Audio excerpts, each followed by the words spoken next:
NCC கேம்ப்னு சொல்லி வெளியேருந்து ஆளுங்க வந்து இந்த மாதிரி கேம்ப் நடத்தியிருக்காங்க. ஆனால் NCCயும் இந்த கேம்ப் எந்த சம்பந்தம் இல்லைன்னு என்கொயரியில் வெளியே தெரிய வந்திருக்கிறது. இந்த இன்சிடெண்ட்டை பொறுத்த வரைக்கும் கம்ப்ளைண்ட் வந்த உடனே யார் யார் அதில் இன்வால்வ் ஆகிருக்காங்களோ இல்லை அந்த தகவல் வெளியே வந்த பிறகு யாரெல்லாம் அது கவர் பண்ண ட்ரை பண்ணாங்களோ இவங்களை அனைவரையும் நம்ம அரெஸ்ட் பண்ணி போக்சோ சட்டத்துக்கு உள்ள போட்டோம். கைது செய்யப்பட்ட அந்த சிவராமன் வந்து இந்த ஸ்கூல் மட்டும் இல்லாமல் பல்வேறு ஸ்கூல்ல வந்து NCC ட்ரெயினப்பாக இருந்திருக்காங்க. இது போல சம்பவங்கள் அதிகம் நடந்திருக்குன்ற ஒரு குற்றச்சாட்டு இருக்கு. நம்ம அதை பேஸ் பண்ணி ஏதாச்சும் என்கொயரி பண்ணணும். இல்லை, அதான் சொன்னோம். CO மூலமாக இப்போ நம்ம வேறு ஸ்கூலும், ஏன்னா NCC மூலமாக அவங்க பண்ணலை. NCC அவங்களும் என்ன சம்மந்தம் இல்லைன்னு தான் விசாரணை தெரியுது. அது மட்டுமல்ல, NCCயும் ஒரு ப்ரெஸ் ரிலீஸ் கொடுத்துருக்காங்க. எல்லா குழந்தைகளையும் அன்னைக்கு அந்த 5 நாளில் யார் யார் அங்கே ட்ரைனிங்கில் இருந்தாங்களோ எல்லா குழந்தைங்களையும் நம்ம கூப்பிட்டு அவங்கள்ட்ட பேசிட்டோம். கவுன்சிலிங்கும் கொடுத்துட்ருக்கோம், அவங்களோட பேரண்ட்ஸ்க்கும் கொடுத்துட்ருக்கோம். ஸோ தொடர்ந்து நாங்கள் அவங்க கூட கான்டாக்டில் இருக்கிறோம். அவங்களுக்கு என்ன தேவைப்பட்டாலும் நம்ம ஹெல்ப்புக்கு இருக்கிறோம்னு சொல்கிறோம். இந்த மாதிரி ஒரு இஷ்யூ யாருக்காவது வந்துச்சுன்னா நம்மளோட 1098 நம்பர் இருக்குது. யாருக்கு வேணும்னாலும் எங்களை கூப்பிட்டு அவங்க கம்ப்ளைண்ட் சொல்லலாம். ஏன்னா இந்த மாதிரி இஷ்யூஸு வெளியே வந்தால் தான் இதெல்லாம் ஃப்யூச்சரில் நடக்காமல் தடுக்க முடியும். பர்கூர் பக்கத்தில் கந்திபுரத்தில் தனியார் பள்ளியினுடைய NCC முகாம் நடந்ததாகவும் அதில் ஒரு சிறுமி வந்து பாலியல் பலாத்காரம் செய்ததாகவும் இப்போ 3 நாட்களாக நம்முடைய மாவட்டத்தில் பரவலாக பரவின்னு இருக்குது. அதில் இப்போ வந்து பார்த்தீங்கன்னாக்கா சென்னையிலேருந்து NCC நிறுவனத்திலேருந்து அந்த மாதிரி முகாமெல்லாம் எதுவும் வந்து எங்கள் சார்பாக நடத்தலை அப்படின்னு சொல்கிறாங்க. இதில் உண்மையாக என்ன நடந்திருக்குன்றது கிருஷ்ணகிரி மாவட்டத்தில் நடந்த அசம்பாவித சம்பவத்தை பொறுத்த வரைக்கும் இதுவரைக்கும் 11 பேரை போலீஸ் அரெஸ்ட் பண்ணியிருக்கோம். NCC கேம்ப்னு சொல்லி வெளியேருந்து ஆளுங்க வந்து இந்த மாதிரி கேம்ப் நடத்தியிருக்காங்க. ஆனால் NCCயும் இந்த கேம்ப் எந்த சம்பந்தம் இல்லைன்னு என்கொயரியில் வெளியே தெரிய வந்திருக்கிறது. இந்த தகவல் எங்களுக்கு வந்த உடனே போலீஸ் மூலமாக 4 டீம் போலீஸ் அமைச்சு மிக துரிதமாக எல்லா அக்யூஸ்டையும் இன்க்ளூடிங் மெயின் அக்யூஸ்டு 11 பேரை அரெஸ்ட் பண்ணியிருக்காங்க.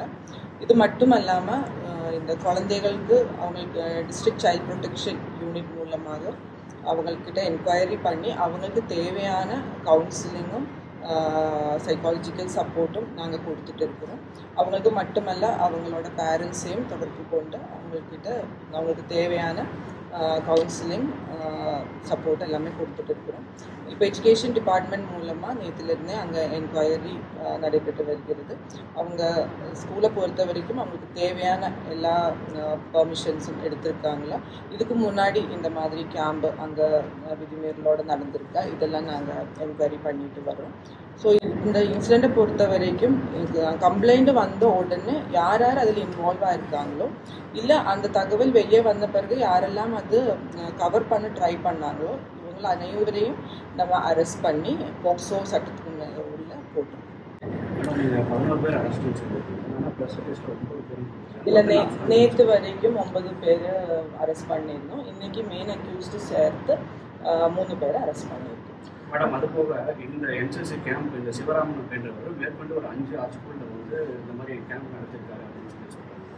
அந்த ஸ்கூலுக்கு நம்ம ஏதாவது என்கொயரி இல்லை, நேற்று என்கொயரியில் தான் இந்த மாதிரி தகவல் வந்திருக்குது. ஸோ இப்போ எந்தெந்த ஸ்கூலில் இவங்க பண்ணியிருக்காங்க அந்த ஸ்கூல் அத்தாரிட்டிஸ் கிட்ட நம்ம மாவட்டத்தில் மட்டுமல்ல வேறு மாவட்டத்தில் நடந்திருக்கிறதா தகவல் வந்திருக்குது. ஸோ CO மூலமாக அந்த என்கொயரியும் போயிட்டு அடுத்த கட்ட நடவடிக்கை என்ன பண்ணுறோம்? கல்வித்துறையிலேருந்து ஏதாவது நடவடிக்கை எடுக்கிறாங்க? இல்லை, கல்வித்துறை பொறுத்த வரைக்கும் director school education detail report கேட்டிருக்காங்க. அதுக்காக ஸ்கூல் எஜுகேஷன் டிபார்ட்மெண்ட் மூலமாக என்கொயரி பண்ணுறோம். நான் முன்னாடி சொன்ன மாதிரி இதுக்கு முன்னாடி இந்த ஸ்கூலில் இந்த மாதிரி ஏதாவது விதிமீறல் நடந்திருக்கா, ஏன்னா இந்த இன்சிடெண்ட்டை பொறுத்த வரைக்கும் அவங்க கேம்ப் அரேஞ்ச் பண்ணும்போது அந்த ஆர்கனைசர்ஸோட பேக்ரவுண்டு செக் பண்ணல, யார் யார் உள்ளே வர்றாங்க அதை பற்றி எந்த அவங்களோட அத்தாரிட்டி செக் பண்ணலை.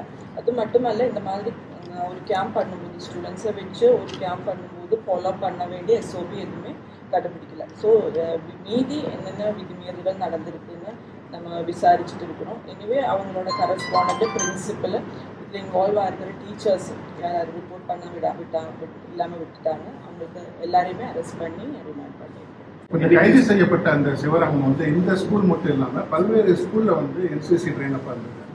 இது போல சம்பவங்கள் அதிகம் நடந்திருக்குன்ற ஒரு குற்றச்சாட்டு இருக்கு. நம்ம அதை பேஸ் பண்ணி ஏதாச்சும் என்கொயரி பண்ணணும். இல்லை அதுதான் சொன்னோம் சிஓ மூலமாக. இப்போ நம்ம வேறு ஸ்கூலும் ஏன்னா என்சிசி மூலமாக அவங்க பண்ணலை. என்சிசி அவங்களும் என்ன சம்மந்தம் இல்லைன்னு தான் விசாரணை தெரியுது. அது மட்டுமல்ல என்சிசியும் ஒரு ப்ரெஸ் ரிலீஸ் கொடுத்துருக்காங்க.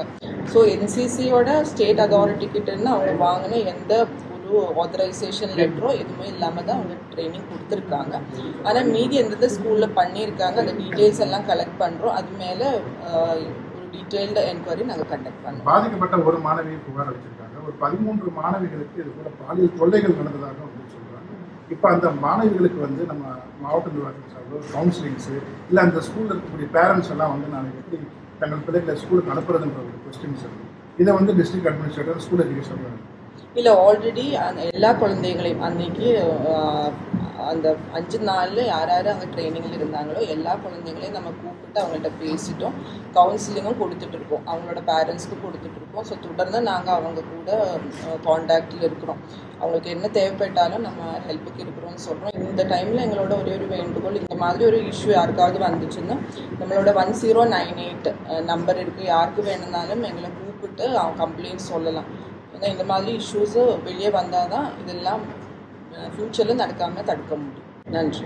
பள்ளிகள் வந்து இந்த மாதிரி அனுமதி இல்லாத பயிற்சி முகாம்களை நடத்துறதுக்கு வந்து எந்த வகையில் பள்ளிகள் அனுமதிக்கிறாங்க?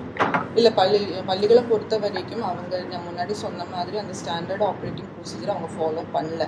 இந்த மாதிரி ஒரு கேம்பை அரேஞ்ச் பண்ணும்போது அவங்க ப்ராப்பராக அந்த ஆர்கனைசேஷனோட ஆத்தரைசேஷன் லெட்டர்ஸ் இருக்கா, அதே மாதிரி உள்ளே வர்ற ட்ரெயினர்ஸ் கரெக்டாக இதுக்கு முன்னாடி ட்ரைனிங் கொடுத்துருக்கிறவங்கள இந்த ஆர்கனைசேஷனோட பிஹாஃபில் வந்திருக்காங்களா, இதெல்லாம் அவங்க செக் பண்ணியிருக்கணும். அதே மாதிரி மாணவிகளுக்கு தேவையான சேஃப்டி மெக்கானிசம் அந்த டீச்சர்ஸை டியூட்டிக்கு எல்லாம் போட்டு ஃபாலோ பண்ணியிருக்கணும். அது பண்ணாமல் இந்த ஸ்கூல் விட்டுட்டாங்க. அதுக்கு தான் சார் தான் நாங்கள் நடவடிக்கை எடுத்துருக்கோம். இப்போ வந்து பள்ளிகளுக்கு வந்து அரசு பள்ளி, தனியார் பள்ளி, அரசு உதவி எல்லா தலைமை ஆசிரியர்களையும் இணைச்சு ஒரு மீட்டிங் போட்டு இதுக்கு ஏதாவது கண்டிப்பா நம்ம இப்போ தொடர்ந்து நம்ம மாவட்டத்தில் நம்ம எல்லா ஸ்கூல்லும் ஒரு டீச்சரை செலக்ட் பண்ணி அவங்களுக்கு இந்த போக்சோ சட்டத்தை பற்றியும் குழந்தைங்களை இந்த மாதிரி abuse, child marriage, alcohol use இதுக்கெல்லாம் ப்ரிவெண்ட் பண்ணுறதுக்கு நம்ம ட்ரைனிங் கொடுத்துட்டு வரோம். இனி நம்ம அது கொஞ்சம் கூட ஸ்ட்ரெங்தன் பண்ணணும். அது கண்டிப்பாக பண்ணிடுவோம். பர்டிகுலராக அந்த ஹெட் மாஸ்டர்ஸை கூப்பிட்டு இந்த மாதிரி நடத்தக்கூடாதுன்னு நம்ம ஏதாச்சும் கண்டிப்பாக அந்த டீடைல் சர்க்குலர் விரைவில் இஷ்யூ பண்ணி.